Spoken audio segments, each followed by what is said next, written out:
이제 역대상을 이제 오늘로 이번 주로 우리가 다 읽었습니다. 이게 참 장엄한 성경이고요. 대단히 성경 가운데에서 요긴한 정보를 주는 책입니다. 이 역대기가요. 다시 말씀드리는데 이 역대상은 전체 주제가 그냥 한마디로 해보라 그러면 성전이라 이렇게 말해도 좋습니다. 모든 역대기의 이 29장 역대상의 전체 이야기가 이 성전으로 이렇게 초점이 모아집니다. 거기 1장부터 9장까지 나오는 그 긴 족보는 결국 성전을 짓는데 가장 크게 기여한 세 지파, 물론 이스라엘, 야곱의 12아들들로 이루어진 12지파의 족보를 다 다룹니다. 온 이스라엘이 중요하거든요. 그래 12지파를 다 다루지만은 그 다룬 분량을 보면 초점이 모아지는 걸 알 수 있는데, 레위 지파를 중심으로 해서 성전을 짓는데 이바지한 유다 지파와 베냐민 지파를, 요 세 지파를 중심으로 이 족보가 기술되어 있는 거 우리가 이제 보았습니다. 그리고 나서 10장부터 21장까지는 그 다윗의 그 치세, 다윗의 승승장구를 기록하는데, 그 기록하는 주된 목적은 뭐냐면 그 사방을 정벌하면서 이제 그 성전을 지을 토대를 닦는 것인데요. 두 가지로 닦는 것이지요. 나라 밖으로는 적을 다 평정하는 것입니다. 사사시대처럼 맨날 외적이 들어와서 이 하나님의 나라 이스라엘을 유린하면 성전이 있어봐야 별 소용이 없는 거예요. 다 와서 다 그냥 가져가니까요. 거기 있는 그 좋은 은금 기물들, 하나님을 섬기려고 하는 것들 다 가져가고 평안히 기도할 수 없습니다. 그러니까 성전이 재기능을 하려면 외적을 다 진압해서 평안하게 예배드릴 수 있는 그 안정이 확보가 되어야 되고요. 그리고 이건 우리가 보면 알듯이 굉장한 전 국가적인 그 물자와 인력이 들어가는 굉장한 일이었습니다. 이 성전을 짓는다는 거. 그래 다윗이 그 외적을 다 평정하면서 그 전리품들을 수도 없이 모아서 그것을 성전을 짓는 이제 그 제물로, 준비로 삼습니다. 그 나중에 보면 왜 백향목이 오잖아요. 어떻게 와요? 저기 나라 위에서, 남의 나라에서, 저 위에서 시돈 지방에서 그 벌목을 하는데, 나무는 산에서 자라는 거 아니에요? 바닷가에서 나무 자랍니까?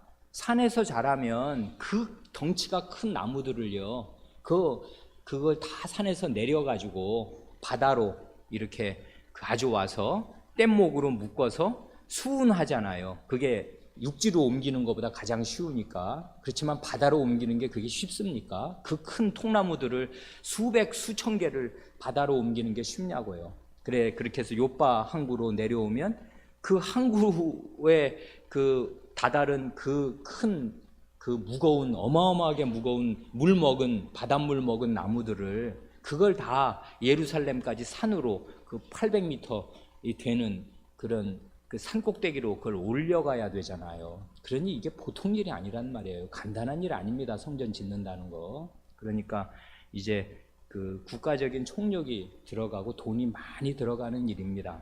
그런 일을 다윗 왕이 잘 준비하였습니다. 그러고 나서 이제 22장부터 29장까지는 그 다윗 왕이 이 솔로몬과 온 백성의 지도자들을 다 불러 모아서 성전 어떻게 지으라고 부탁하면서 성전 지을 그 모든 제도들, 성전에서 이루어져야 할 모든 제도들을 완비해 나가는 모습을 이렇게 기록해 놓았습니다. 그래 그 특별히 우리가 이번 주에 읽은 그 역대 그 상 24장부터 29장, 그 앞에 나오는 그 22장부터 29장까지의 이야기가 이게 왜 성경에서 중요하냐 하면, 다른 데는 이런 이야기가 전혀 안 나와요. 그러니까 뭐 사무엘 상하를 읽으면 다윗에 대해서 많이 알지 않습니까? 이 사람이 어떻게 그 어떤 과정을 겪어서 왕이 되었고, 왕이 된 다음에 어떤 일들을 했고, 이제 무슨 잘못을 했나 하는 것들이 잘 기록되어 있습니다만은, 다윗 왕이 성전 지을 준비를 어떻게 했으며 또 성전을 위해서 이분이 그 어떤 성전의 제도들을 잘 마련했나 이런 것들은 다른 성경에 안 나옵니다. 열왕기는 뭐 당연히 안 나오고요. 사무엘 상하에도 안 나옵니다. 그러니까 이거는 그 다윗 시대를 지금 그리는 것인데, 다윗 시대에 이런 일이 있었다 하고 이 역대기 기자가 쓴 것인데, 이 역대기 기자가 쓴 이 기록이 없었다면 우리는 다윗 왕이 성전을 위해서 뭐 했는지 잘 몰랐을 것입니다. 그러니까 이 기록은 우리에게 굉장히 요긴한 정보를 줍니다. 그리고 특별히 더 한 가지 생각할 점이, 이 얘기를 왜 하는 건가 하는 것이에요. 역대기를 기록한 이 기자는 다윗 시대 사람이 아니란 말이에요.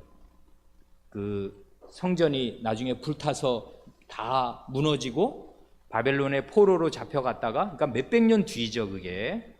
그러다가 다시 바벨론에서 포로로 돌아와서 이제 예전 성전에 비하면, 솔로몬 성전에 비하면 말할 수 없이 초라하게 보이는 이 성전을 지으려고 할 때 이 다윗 시대를 생각하면서 이 역대기를 쓴 것입니다. 그러니까 원래 우리가 지금 이 성전을 지으려는 시대에 살고 있는데, 이 시대에 이 일을 잘 하려면 무슨 지식을 가지고 이 일을 해야 하나 하고 역사를 살핀 것이에요. 그래서 이제 다윗 시대의 일을 기록해 놓은 것입니다. 그러니까 이 역대기를 기록한 사람의 이 마음, 관점, 그런 걸 잘 생각하면 우리가 굉장한 도움을 받을 수가 있습니다. 그러니까 이건 두고두고 생각할 일이 됩니다. 이번 문제는 좀 쉬웠지요. 이제 깊이 생각하려면 아주 깊이 생각할 수 있고요. 그러나 초등학생이라도 이 성경을 그냥 읽으면 그 답을 쓸 수 있게 그렇게 문제를 냈습니다.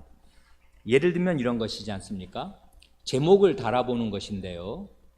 그 23장의 제목, 이건 이제 다윗 왕이 성전의 제도들을 이렇게 착착착착 이제 한 장 한 장씩 이렇게 정리해 가는 것입니다. 정비하는 것입니다. 제도를. 그러니까 성전 짓기 전인데 이런 제도를 딱 정비해 두어서 성전이 지어지고 나면 이대로 하나님께 그 바른 예배가 드려지도록 이렇게 아주 잘 준비를 해 놓았습니다. 23장에서는 레위인들이 무슨 일을 할 것인가? 그 레위인들, 성전 봉사에서 레위인들이 아주 중요한 사람들이지 않습니까? 그 레위인들이 성전을 수호하고 그 안에 있는 여러 기물들을 다 이제 준비도 하고 하는 사람들이니까요. 그 23장의 제목이 레위인의 일이라면 24장, 25장, 26장의 제목은 각각 무엇입니까? 하고 물었잖아요. 이건 대답이 대단히 쉽죠. 가지고 있는 성경이 뭔지 모르겠는데 대개 어떤 성경은 성경 위에 각 장 위에 작은 제목도 있지 않습니까? 그런 거 보면 알 수 있고, 그런 거 안 봐도 쭉 읽으면 이렇게 한마디씩은 다 할 수 있습니다. 24장은 뭔가요? 제사장의 일입니다. 그렇죠? 그러니까 레위인 중에서도 가장 중요하게 성전에 직접 들어가서 일하는 사람들이 제사장이지 않습니까? 제사장의 일을 얘기했습니다. 25장은 뭔가요? 특별히 성전 봉사자들 중에서 이 레위인과 이 제사장들 가운데 찬송을 맡은 사람들의 일, 우리식으로 요즘으로 하자면 성가대의 일입니다. 그러니까 예전에는 이스라엘 백성이 다 찬송을 하나님께 드리는 것이지만, 특별히 이 성전에서는요, 매일같이 밤낮 없이 진짜 거의 24시간 계속 순번을 짜서 하나님께 찬송을 드리도록 하였습니다. 그러니까 찬송 드리는 게 우리가 찬송 드려보면 알지만 쉬운 일 아니지 않습니까? 루디아 한번 부르면 몇 분 걸려요? 그 대곡이지 않습니까? 대개 40-50분 정도 걸립니다. 루디아 한 곡이. 그거 부르고 나면은 쉬어야 되잖아요. 엄청 힘들잖아요. 찬송을 힘있게 이렇게 부르고 나면. 그러니까 이거를 24시간 1년 365일 계속 하려면 한 사람이 하든지 몇 사람이 하면 지쳐서 며칠 하면 못해요. 그러니까 이제 순번을 짠다고요. 그리고 이 찬송은 그냥 노래 잘한다고 찬송이 되는 것 아니지 않습니까? 지금 이거 누구한테 드리는 건가? 그냥 마음이 기쁘다고 흥얼흥얼 하는 게 찬송 아니지 않습니까? 찬송은 하나님 들으시라고 하는 노래란 말이에요. 그러니까 그 마음에 하나님에 대한 의식, 이 보이지 않으시나 이 찬송을 받으시는 그분에 대한 지식이 마음에 확고부동해야 하고요. 그분을 향하는 간곡한 마음이 있어서 그분께 찬송을 바쳐야 그게 찬송이 되는 것 아니에요. 그러니까 이 찬송 어떻게 부를 것인가, 누가 어떻게 이것을 잘 짜서 얘기하였습니다. 26장으로 가면 성전 문지기와 곡간을 맡은 사람들의 일을 거기다 이렇게 잘 적어 놓았지 않습니까? 이게 뭐 문지기가 뭐 중요한가 할지 모르지만 성전을 수호하는 사람입니다. 성전에 들어갈 사람과 못 들어갈 사람을 알고 있어야 돼요. 누가 이스라엘 백성이고, 그리고 이제 성전에는 보면 그 여성이 올 수 있는 데가 있고 이방인이 올 수 있는 데가 있고 그 이상은 올 수 없는 데가 있고 또 레위인이 올 수 있는 데가 있고 제사장만 들어갈 수 있는 데가 있고 다 다르단 말입니다. 구역이 나누어져 있으니까 이 성전을 잘 지켜야 합니다. 그뿐 아니라 성전에는 정말 이스라엘의 가장 귀한 그 보물들, 뭐 금그릇, 은그릇 이런 그릇들이 다 있어요. 그리고 성전에서 제사 드리는데 필요한 것들이 다 있는데 이런 것들은 그 나라에서 가장 귀한 것들입니다. 보물 중에 보물입니다. 그러니까 곳간에 잘 이제 간수하였다가 쓸 때 되면 내오고 들여가고 이렇게 해야 되는데, 우리나라 조폐공사 돈 찍어내는 곳 말이에요. 그거 그 차가 이제 조폐공사에서 돈을 찍으면은 한국은행으로 가져오고 각 은행으로 배포가 되는데 그 차는 어떻게 생겼는지도 비밀입니다. 왜 그러냐면 중간에 강도가 그 차를 뺏을까봐 차가 어떻게 생겼는지도 몰라요. 언론에 알려지지 않고 대외 비입니다. 그러니까 그 나라의 보물인데 그 돈 찍어내는 것 말이에요. 그리고 이렇게 배포하는 거, 그런 과정이 아주 안전하고 그 요원들에 의해서 제대로 이루어져야 되는 것처럼 이 나라의 하나님을 섬기는 이 보물들이 제대로 관리되도록 그 관리하는 사람들의 일을 잘 적어 놓았습니다. 그러니까 이게 전부 지금 뭐예요? 23, 4, 5, 6장 전체가 이게 말하자면 성전에서 어떻게 하나님을 섬길 것인가 하는 그 제도들을 이렇게 차근차근하게 이렇게 잘 그 설명해 놓고 정해 놓은 것입니다. 다윗 왕이. 그러고 나서 이제 2번 문제, 이건 뭐 답이 아주 쉽지요. 그러나 그 내용을 한번 잘 생각해 보세요. 성막이 하나님께서 모세에게 보이신 모습대로 지은 것이라면은 그 출애굽기 25장 8절 9절 우리가 좀 이따 읽어볼 텐데 그 구절이 그렇지 않습니까? 성막은 하나님께서 모세에게 보이셨습니다. 어디서요? 어디서 보이셨어요?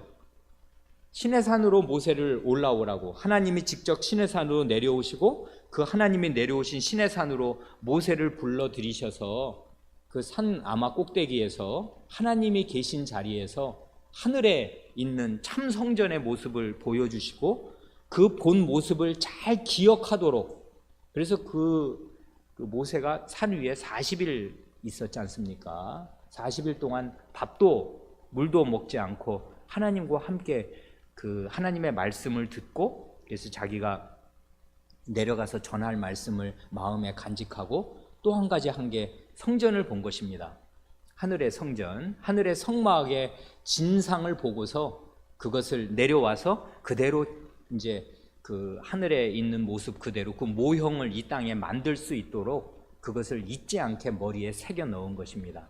그래 모세는 굉장히 중요한 일을 했어요. 하나님의 말씀을 받아서 전했고 하늘에 있는 성전의 성막의 모습을 잘 보고서 하나님의 보여주신 대로 보고서 그것을 그 땅에 이제 산 아래로 내려와서 이스라엘 그 백성들, 특별히 성막을 지을 사람들에게 잘 일러주어서 그대로 성막이 하나님께서 보여주신 그대로 하나도 오차가 없이 지어지도록 하였습니다. 그래 이 출애굽기를 잘 보면 그 후렴처럼 그 반복되는 35장부터 출애굽기 40장에 계속 나오는 말들이 있는데 여호와께서 모세에게 하신 말씀대로 되었더라. 여호와께서 모세에게 이르신 말씀대로 되었더라. 이 말이 그냥 후렴처럼 계속 반복됩니다. 뭐 하나 만들 때마다. 왜 그래요? 이게 성전이니까, 하나님의 집이니까 하나님의 뜻대로, 하나님의 말씀대로 지어져야 되는데 하나님께서 모세에게 보여주셨고 그 보여주신 것이 하나도 오차가 없이 그대로 하나님의 말씀하신 뜻이 그대로 이루어져서 성막이 지어진 것, 그것을 중요하게 거기다 기록해 놓았거든요.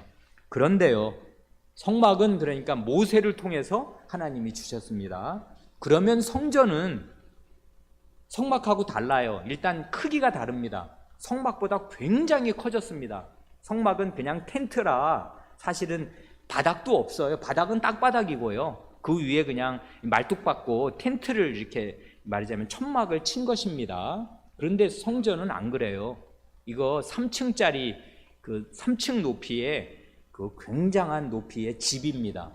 굉장한 건물입니다. 요즘에는 3층 그러면 이게 우습죠. 뭐 아파트 뭐 15층, 20층, 뭐 심지어 30층에서도 살고 뭐 63빌딩도 올라가 보고 다 이렇게 하니까 이런 게 우습죠. 옛날에는 전혀 안 그래요. 옛날에는 2층 집이 없었어요. 그 100년 전만 해도요. 2층 집이 없어요. 궁궐이나 가야 좀 높고요. 일반 집은 2층 집이라는 게 아예 없습니다. 100년 전에는요. 사람이 그렇게 집 못 지어요. 근데 성전은 굉장히 그 당시로 볼 때는 높은 최고의 말하자면 건물이고 큰 건물입니다. 그리고 돌로도 짓고 이 나무로도 짓는 굉장한 건축물이라고요. 그러니까 성막 지은 그대로 지으면 안 돼요. 성전은 봐야 됩니다. 하나님이 보여주셔야 되는데 어떻게 누구에게 보여주셨나 그거 한번 먼저 보지요. 출애굽기 25장 그 8절 9절을 그 한번 읽어보지요. 명준이가 출애굽기 25장 8절 9절 이거 모세에게 하나님께서 말씀하신 거지 않습니까? 예, 읽어보십시오. 내가 그들 중에 거할 성소를 그들을 시켜 나를 위하여 짓되 무릇 내가 내게 보이는 대로 장막의 식양과 그 기구의 식양을 따라 지을지니라. 예, 내가 그들 중에 거할, 이게 그러니까 하나님의 집입니다. 내가 그들 중에 거할 성소를 그들을 시켜서 나를 위하여 짓되 무릇 내가 너 모세에게 보이는 대로 보여주신 것입니다. 보여주신 대로 장막의 식양은 한자말은 가끔 이렇게 뒤집어 써도 됩니다. 뒤바꾸어도 돼요. 식양은 양식으로 바꾸어도 됩니다. 스타일, 내가 내게 보이는 대로 장막의 양식과 그 가구의 그 기구의 양식을 따라서 지을지니라. 그러니까 하나님께서 성막의 모습뿐 아니라 성막 안에 있는 여러 기구들의 모습을 다 보여주셨습니다. 이렇게 해서 보여주신 대로 지은 것입니다.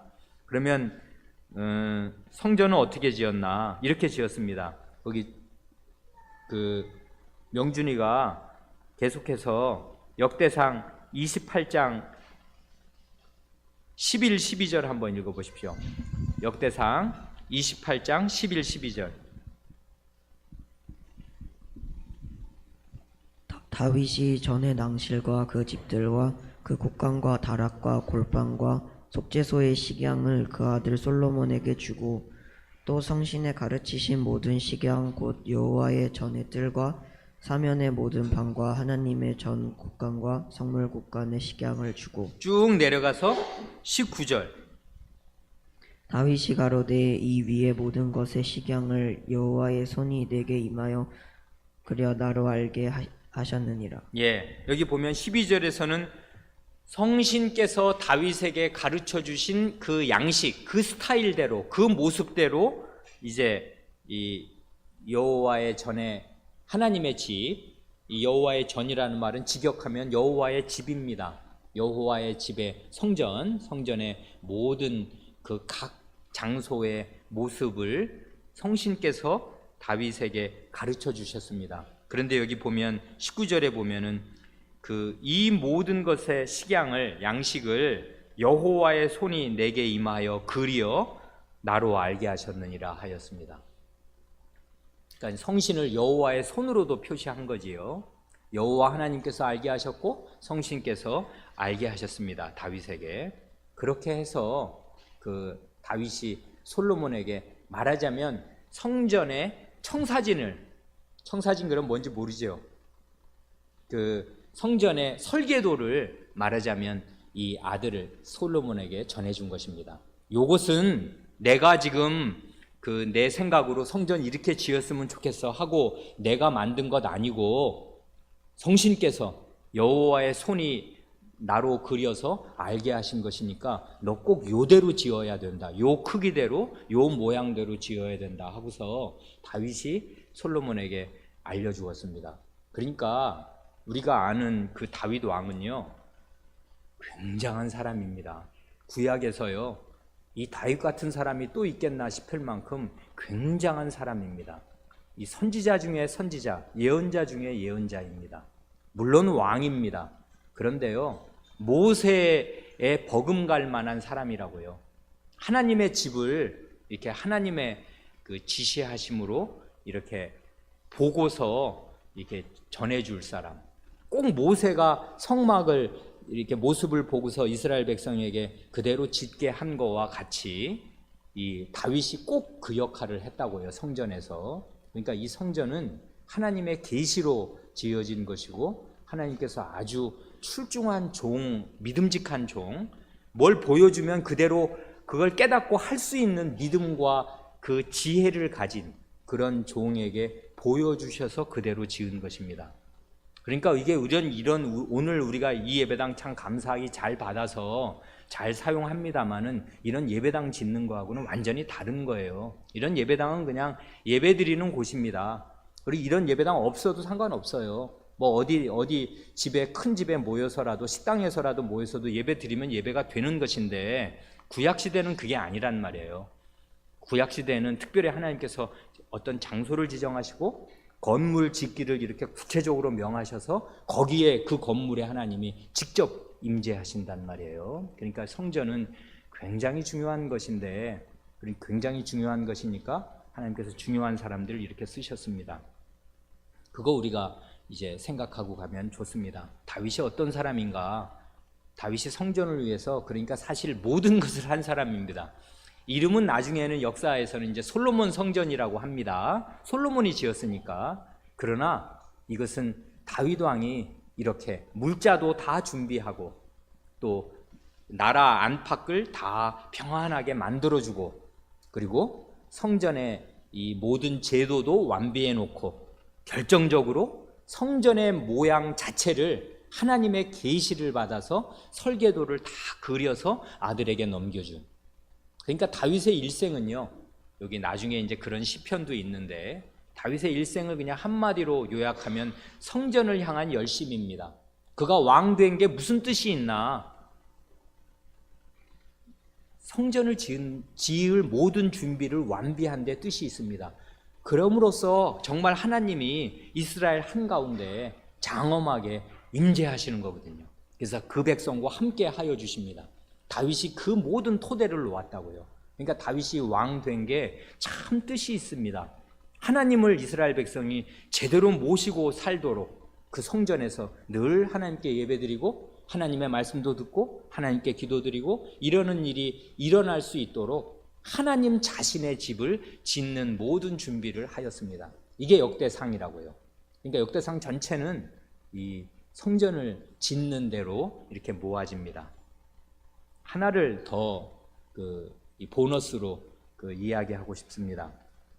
거기 역대상 29장에 보면 역대상 29장은 굉장히 유명한 장이 됩니다. 다윗 왕의 이게 이제 그 일종의 유언, 성전을 짓기를 당부하는 유언이거든요. 그래서 이건 국가적으로 온 나라 백성을 다 불러 모으고 백성의 대표자들을 불러 모으고 특별히 자기 후계자가 된 아들 그 솔로몬에게 이 성전 바르게 지으라고 부탁하는 그 내용이면서 하나님께 찬송하고 기도하는 그 내용이거든요.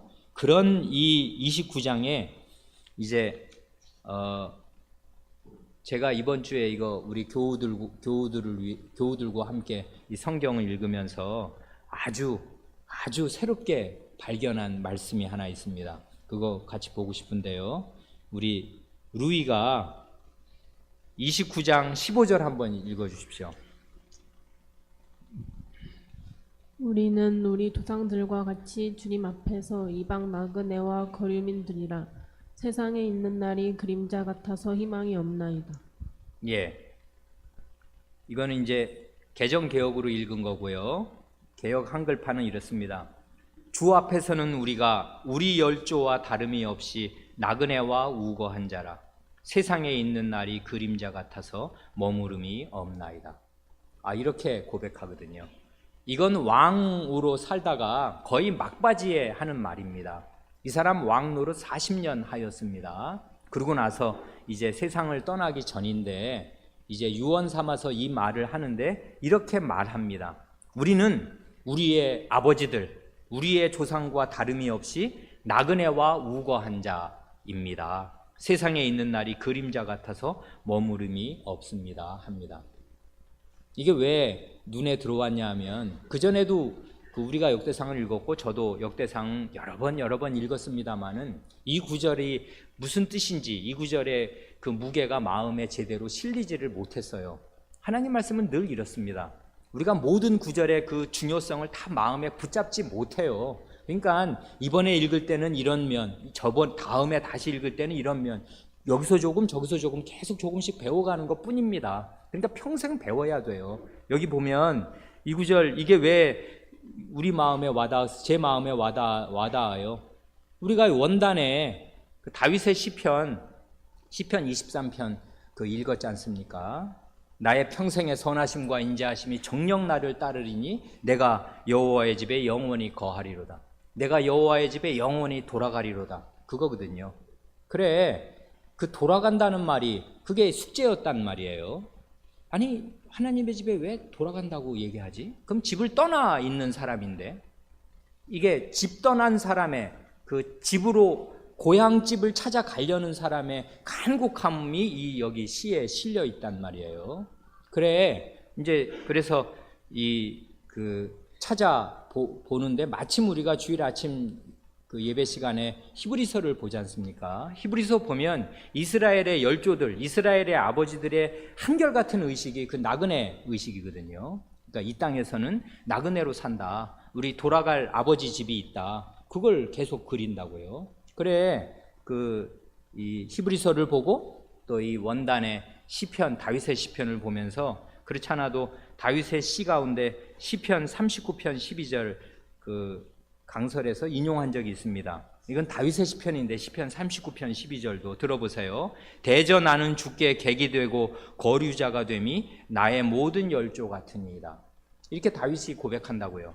그래, 이걸 인용할 때만 해도 다윗이 그 시를 앞뒤를 읽어보면 굉장히 어려움 가운데 이 시를 짓는 것입니다. 그래서 사울에게 쫓겨다니고 이렇게 굉장히 어려우니까 나는 주님 앞에 객이 되고 거류자가 됨이 나의 모든 열조와 같으니이다. 이렇게 말할 수 있었겠다. 그때는 거기까지만 생각을 했었습니다. 그랬는데 지난주에 저는 여러분들보다 한 주 더 앞서서 예습하느라고 성경을 읽으니까요. 지난주에 이 역대상 29장을 이렇게 읽는데 이건 왕이 40년 왕노릇하고 거의 막바지에 이르러서도 똑같이 고백하는 것입니다. 뭐라고요? 우리는 우리 열조와 다름이 없이 나그네와 우거한 자라고요. 세상에 있는 날이 그림자 같아서 머무림이 없다고요. 이렇게 고백하는 것입니다. 그러니까 이 고백은 그야말로 왕 다윗의 입에서 말년에 나온 고백이고 그의 일생을 지배했던 의식을 이렇게 고백하는 것입니다. 그러니까 이런 의식이 참된 믿음의 반영이에요. 자, 그러니까 우리는 두 가지를 아주 균형 있게 이해해야 합니다. 뭐냐 하면 그러면서 성전을 짓는 것이거든요. 이 땅에 사는 삶은 다 나그네의 삶이고 그림자 같아요. 그러면 뭐 하려고 성전 짓나? 빨리 고향집으로 돌아가면 되지. 그게 아니라고요. 고향집으로 돌아가야 된다는, 아버지의 집으로 본향으로 돌아가야 되지, 이 땅에서는 내가 영원히 머물 터전이 없다는 사실을 한편에 꼭 붙잡아야 됩니다. 여기 다윗의 역대상 29장 15절에 나오는 이 고백처럼 이런 의식이 있는데, 그러면서 이런 의식이 활발해지고 이런 보이지 않는 그 본향에 대한 의식이 나를 꽉 채워서 나를 붙들려면 어떻게 해야 되냐면 이 땅에서 성전이 있어야 돼요. 하나님의 집, 이 땅에 있는 하나님의 집, 하나님이 자기를 나타내시고 우리의 예배를 받으시는 하나님이 말씀으로 인도하시는 그 집이 있어야 된다고요. 그래서 이 땅에 있는 성전과 내가 돌아갈 본향이 쫙 연결되는 것입니다. 이 땅에 있는 성전을 중요하게 바르게 예배드리지 못하고 성전을 성전으로 제대로 대우하지 못하는 사람은 돌아갈 본향도 늘 희미하고 놓쳐요. 이 두 가지는 함께 있는 것입니다. 그래서 이 땅에 있는 성전이 얼마나 귀한 줄 알고 이 땅에서 하나님이 말씀과 기도로 나와 만나주시는 이것을 소중히 여기는 사람, 그걸 위해서 모든 걸 쏟는 사람이 나중에는 그 의식이 점점 심오해져서 진정한 나그네 의식, 진정한 본향으로 돌아가자, 여호와의 집으로 돌아가자 하는 생각이 마음에 아주 뚜렷하게 형성되는 것입니다. 이 두 가지는 한 가지입니다. 그러니까 여기 보면 깜짝 놀라잖아요. 성전 짓는 얘기를 하면서 나는 나그네와, 우리는 다 나그네와 거류자이다, 우리 조상과 똑같다, 이렇게 고백합니다. 그래서 우리 교우분들 덕분에 이번에 역대상 29장을 읽으면서 이 구절을 조금 예전보다 더 잘 이해하게 되었습니다. 예전에는 이 구절을 소화를 못하니까 그냥 다 지나간 거라고요. 그런데 이 구절은 대단히 뜻있는 구절입니다. 성경 읽기가 이렇습니다. 성경 읽으면 다 아나요? 전혀요. 그냥 그 중에 1000분의 1, 10,000분의 1을 이렇게 섭취하는 것 뿐입니다. 그러나 그 1000분의 1, 10,000분의 1이 그게 영생의 말씀입니다. 그걸 꽉 붙들고 또 그 다음 이걸 디딤돌로 해서 그 다음 것을 또 보고 그 다음 것을 또 보고 이렇게 계속 하나님 말씀을 읽어 나가면 샘물입니다. 성경은요. 그래서 샘물처럼 계속 마음에 새롭게 우리에게 깨우침과 지식을 주면서 그 앞뒤가 쭉쭉쭉 연결된다고요. 이건 지금 시편 23편, 시편 39편, 히브리서, 창세기 이런 것들이 다 연결되는 거거든요. 이런 말씀에. 그러니까 성경을 부지런히 읽으십시오. 성경 읽으십시오. 자기 눈으로 읽어야 합니다. 남에게 듣는 거 다 소용없어요. 결국 가면 목사의 설교 듣는 거 자기 눈으로 성경을 제대로 읽지 않으면 다 소용없습니다. 나중에는. 그러니까 성경을 읽어야 해요. 성경 안 읽는 여러분들, 성경 숙제 안 내시는 여러분들, 정신 차리십시오. 성경을 읽어야 해요. 그래야 하나님 말씀을 들을 수 있게 되고 깨닫게 됩니다. 지금은 뭘 어렵지만 계속 읽어 나가는 거예요. 그러면 정말 하나님 말씀을 깨닫게 됩니다. 읽으십시오. 시간이 많이 갔는데요. 에베소서 이제 4장부터 6장, 이것도 하도 여기서는 다룰 내용이 많으니까 이건 엄두가 안 납니다. 신약성경으로 오면 정말 이 많은 내용을 우리가 어떻게 이야기하고 서로 나눌 수 있을까 늘 엄두가 안 납니다. 그렇지만 그냥 필요한 대로 한두 가지를 보고 이번에는 지나가는 것입니다. 거기 4장을 읽으면 특별히 이게 왜 중요하냐면요, 하나님의 역사 경영, 우리가 지난번에 에베소서 1, 2, 3장을 읽을 때 아주 중요한 사실인데요, 하나님의 이 인류 역사를 경영하시는 뜻, 그걸 우리가 꼭 알아야 합니다. 그래야 사는 목적과 방향을 알 수가 있거든요. 하나님께서 우리 장구한 인류 역사를 이렇게 친히 경영하여, 말하자면 운전해 가시는 것입니다. 하나님이 운전수입니다. 인류를 모두 태우고 하나님이 직접 운전수가 되어서 목적지로 가시겠습니다. 반드시 하나님이 원하시는 목적지에 인류 역사는 도달하게 될 것입니다. 그 목적지가 뭐냐면 하늘에 있는 것이나 땅에 있는 것이 다 그리스도 안에서 통일되는 것입니다. 그리스도의 무릎 앞에 천지가 무릎을 꿇고 그렇게 되면 그리스도가 온 만물을 가득 채우시고, 그러면 정말 우주적인 평화와 안식이 온 우주에 가득하게 될 것입니다. 그 날을 위해서 하나님께서 이 역사를 운행하고 계십니다. 그런데 그러기 위해서요, 그 일을 위해서 하나님께서 구약시대에는 성전을 세우셔서 성전 안에 가득 차시고요, 성전을 가득 채우시잖아요, 영광으로. 그래서 거기서 자기 백성하고 만나고 제사도 받으시고 말씀도 해주시고 기도도 받으시잖아요. 마찬가지로 신약 시대에는 교회를 세우신다고요. 그래서 교회를 가득 채우십니다. 자기 자신으로. 이게 만물을 가득 채우실 것의 전조라고요. 이게 시작이라고요. 이렇게 성전을 가득 채우고 교회를 가득 채우는 것이 만물을 자신의 능력과 평화로 가득 채우실 것의 전조입니다. 특별히 교회는 삼위 하나님의 성삼위 하나님의 이름으로 일컬어집니다. 이것만큼 큰 일은 없어요. 교회는 하나님의 집입니다. 교회는 예수 그리스도의 몸입니다. 교회는 성신의 성전입니다. 삼위 하나님이 이 교회에 다 관여하십니다. 교회를 삼위 하나님, 성삼위 하나님이 가득 채우십니다. 교회를 먼저 다스리시면서 교회의 자발적인 순종을 받으십니다. 그러다가 나중에는 마침내는 이 교회의 순종을 시작으로 해서 나중에는 만물의 복종을 받으시겠습니다. 그게 역사의 끝이라고요. 그러니 우리는 이 역사를 이끌어 가시는 하나님의 경영에서 굉장히 중요한 일을 하고 있는 사람들이 됩니다. 먼저 교회로서 우리를 가득 채우시는 이 하나님께 참된 순종을 바쳐야 돼요. 그러려면 교회가 어떻게 돼야 되냐면 분열되면 안 됩니다. 하나로 딱 뭉쳐 있어야 돼요. 함께 하나님께 절합시다 할 때 하나님께 절해야 돼요. 함께. 여러분, 그건 설날 때 자녀들 이번에 설날 때 부모님께 세배하셨습니까? 그러셨기를 바랍니다. 또 할아버지 할머니 부모님께 설날에 세배하잖아요. 어떤 집은 자식이 많아요. 넷입니다. 어떤 집은 둘입니다. 그럼 각각 절하기도 하지만 한꺼번에 절하기도 하지 않습니까? 야, 우리 손자 손녀들이 너무 많네. 20명이나 됐네. 다 절하자 해서 다 절하고 있는데 어떤 사람은 이렇게 하고 있습니다. 그러면 어떻게 됩니까? 그 절 망가지는 것이에요. 할아버지가 딱 절을 받아야 되는데 손주 손녀가 딱 한꺼번에 절하는데 딴 사람은 이렇게 하고 있어. 딴짓하고 있어. 그게 돌박이 어린애 같으면야 이해가 되지. 그게 아니라 다 큰 사람이 그러고 있으면 그 절 망치는 것입니다. 그렇잖아요. 그래, 함께 하늘아버지께 절할 때는 함께 절하는 것입니다. 통일되어 있어야 돼요. 그래서 이 교회의 통일이 만물의 통일의 전조라고요.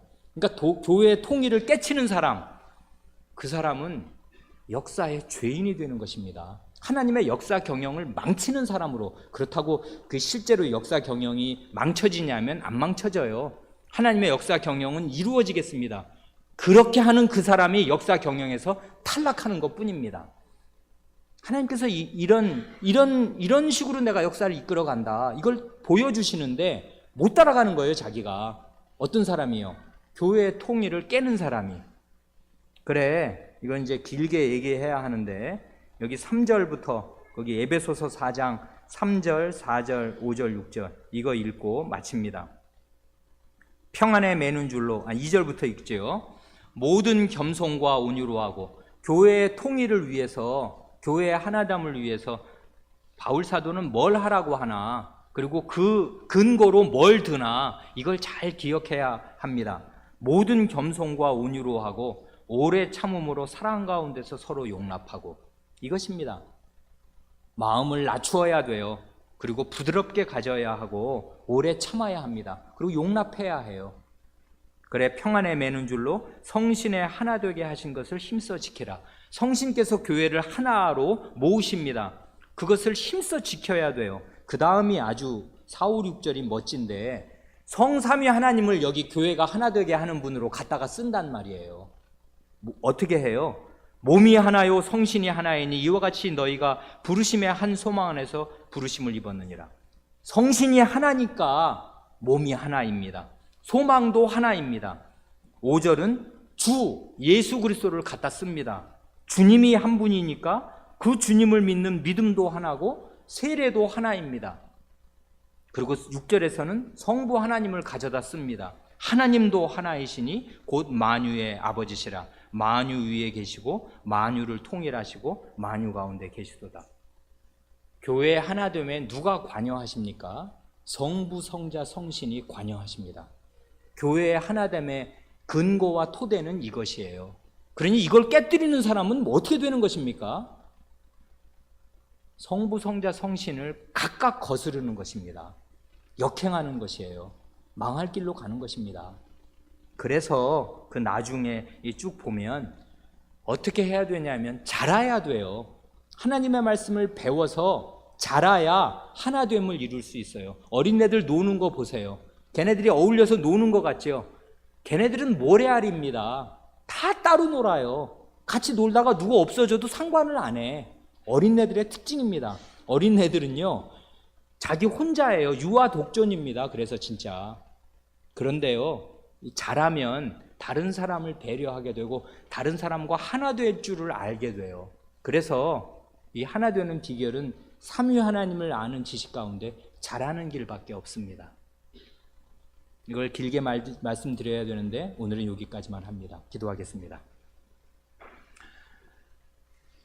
하나님 아버지, 저희에게 이 거대한 하나님의 경륜을 가르쳐 주시고 이 경륜을 배울 교회 안에 속하게 하여 주셨사오니 이 교회가 무엇인지, 이 교회를 위하여 삼위 하나님께서 쏟으시는 노력과 정성이 무엇인지 깨달아 알 수 있게 하여 주시고, 그러므로 저희가 어떻게 살아야 할 줄을 또한 알 수 있게 하여 주시옵소서.